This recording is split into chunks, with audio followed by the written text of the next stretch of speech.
Our company Okay. heavily relies on H1B employees for specialized roles. So, if the program becomes stricter or more selective, how should we adapt our hiring practices to ensure compliance and still get the talent we need? Yeah. So, I mean, like I said before, I don't think that the way that they've changed specialty occupation, the definition is actually harmful. I think it's positive. I think it's beneficial. The way that I don't like it is obviously the notion that if you place someone at a third party, that third party has to make the determination that the position qualifies for specialty occupation rather than the actual employer.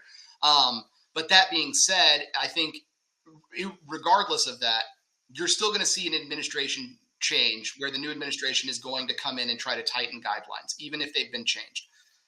My thought process for that is this. I would probably, if I could do whatever I want, if I ran a company that hired H1Bs and I wanted to ensure my continued ability to hire people in specialized positions, what I would probably do is make sure that your hiring practices are up to date with compliance for the definitions of specialty occupation. So what does that mean? Well, when you make positions publicly available, you post them, right? Most of the time when they're posted, you can access them on the internet through, LinkedIn or Glassdoor or anything like that. I would consider ensuring that those requirements for the position show that the position requires a degree in a myriad of fields, maybe going as far as to listing some of those fields. You could maybe tack something on like this is not an exhaustive list of the position of the fields that are acceptable, but are the position or the fields that most likely align with the position, something like that.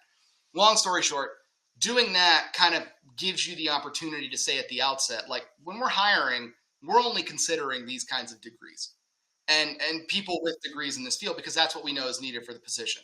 So that's one thing I would do. In your hiring practices proactively, I mean, if you already hire people with degrees and you're continuing to do so, you should be fine because one of the ways you can show evidence of specialty occupation is showing that similar individuals within your organization hold a degree in a specific specialty. If you're able to produce that evidence and show, look, I have 17 programmer analysts. All 17 of my programmer analysts have degrees that are logically related to the roles that they're performing. I'm hiring an 18th programmer analyst. Makes complete sense that you're showing that requisite requirement. So I think those are ways that you can do that. And I mean, honestly, if you have the ability to do so, I would just start doing it now.